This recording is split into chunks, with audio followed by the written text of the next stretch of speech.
If you don't tell your own story, someone else will tell it for you at the end of the day. And they may not tell it the way you tell it. And I can't tell you how much I've had to deal with. And I've got this thing where people talk about when life gives you lemons, you make lemonade. And I'm like, well, I've got lemonade, I've got, lemon pie, lemon tart. Pick a thing that you can make with lemon. I'm always making something with my lemons. And because I'm always handed them, and I make the best decisions that I have to make in order to survive out here, because it's difficult.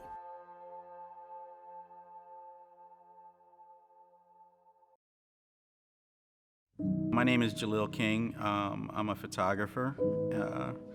I take pictures of people, both in studio and on the streets, and whatever else I find interesting in my life as I roll along. For me, I got injured when I was a child. I got shot when I was 8.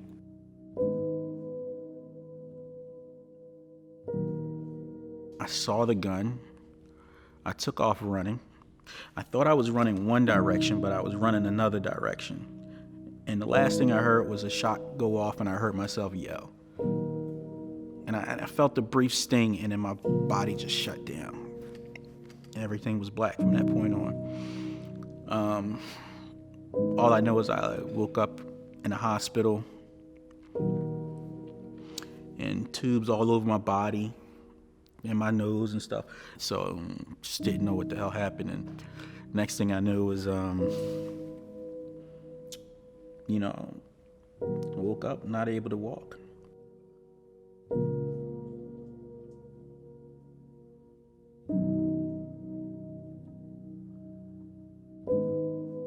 There's no textbook, especially being young.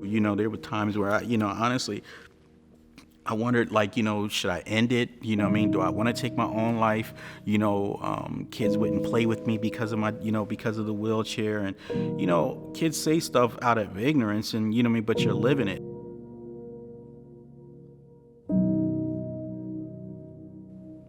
But I remember a lot of the struggles that she went through. And this is what I say, people don't realize how much it affects everything around the person who has been damaged.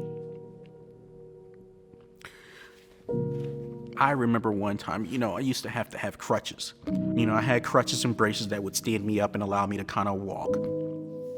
The problem with those things are that you expel so much more energy trying to do that, but they made things a little easier with getting up on public transportation and things like that.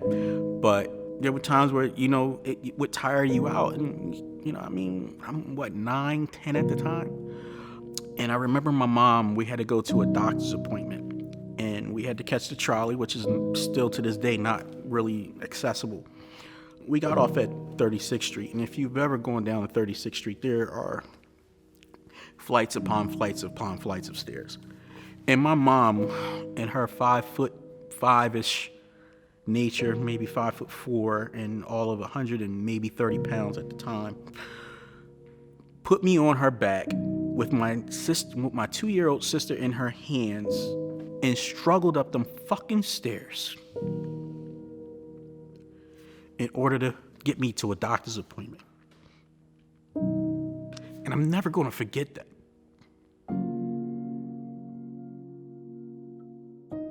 Fast forward a decade or so, and, I had an incident with a bus where driver refused to allow me on after waiting more than an hour for 5 or 6 buses to pass. And I said, I'm tired, I want to go home.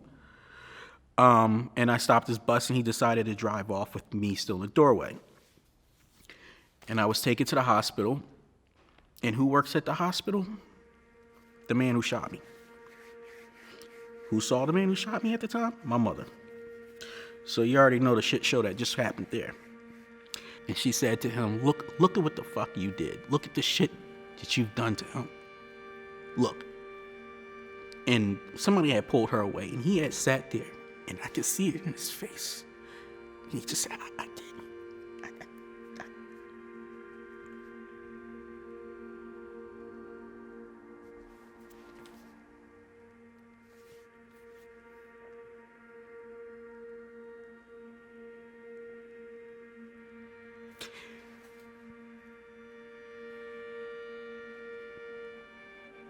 And it's crazy because I still think about it. But to have that kind of empathy for the man who did this to me, and the kind of sympathy, and I still struggle.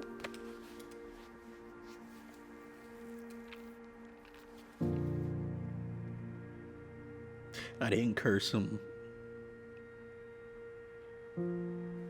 I kind of wanted to talk to him, but I think they had sent him home. And then to this day, I kind of want to, I still want to do a portrait session with him and me. I feel like it's something I want to do, it's something I need to do,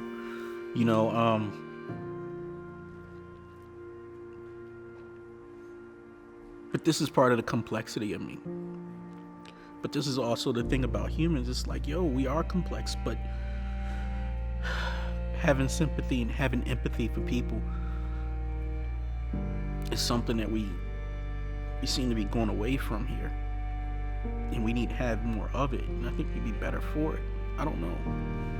I don't have the answers to everything, obviously. I just know what I've gone through and I know what I've seen.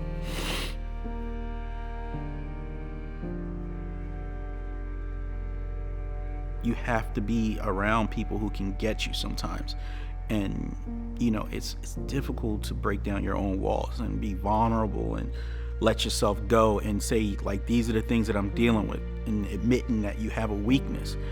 But your weakness is also your strength, and that you're still persevering. You're still pushing through everything that you have been thrown at. Being a part of that group just helps me realize that I'm not alone in these struggles. The beauty of what I've come to realize is that while I am not rich in material wealth, I am rich and abundant in people who are absolutely beautiful and have been nothing but good to me.